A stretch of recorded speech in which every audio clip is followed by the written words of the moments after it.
We're standing on the edge of a brand new century, puffing out our chests like it was the first one we ever had. We've got dreams of being remade fresher, shinier, and I suppose a slight more sensible than the rest of the 100 years. Though that wouldn't take a much.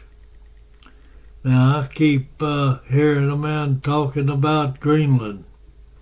It's about a promised land, cold, white, full of rocks, and just the sort of place that the politicians fall in love with when they run out of warm climates to run. He says we need it. It says we ought to buy it, not steal it. Just a friendly $1 trillion a hug and 10 million forever sold brave enough to live there. Pay 'em fair, he says, and call it protectorate. I guess that's a fancy word for you're free. But don't forget who bought the groceries. He's got his reasons. It's mineral strategy and an arsenal of democracy business, and I'll grant him that much. Better be ready for the storm to come, and they're arguing about what kind of umbrella to use. When you start talking about saving the world, you usually end up redecorating your own image, and history's that full of those projects. The notion that China was rising and America declining and Rome falling all over again, but we see that China's tripped over the same loose boards that we did.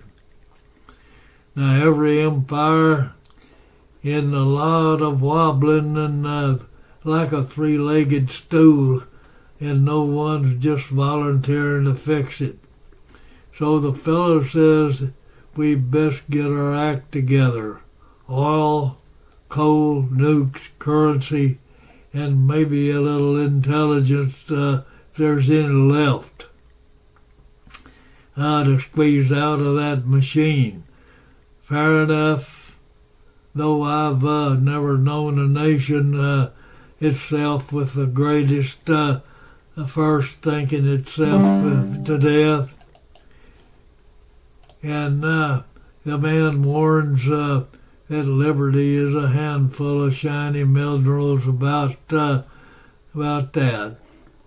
Once you start making exceptions to your own constitution, you end up with exceptions to your own country.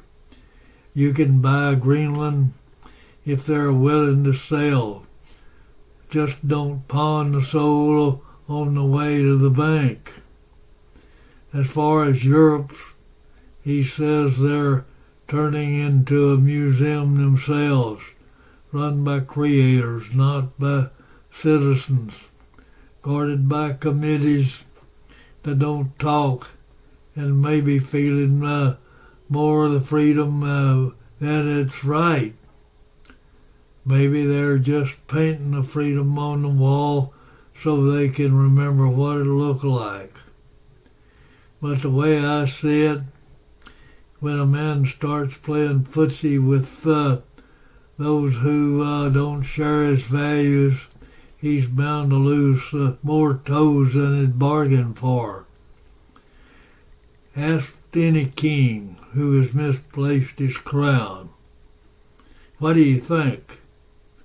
Drop your thoughts below, and I appreciate your thumbs up and subscribing. And this is Adios, amigos, and thoughts while thinking.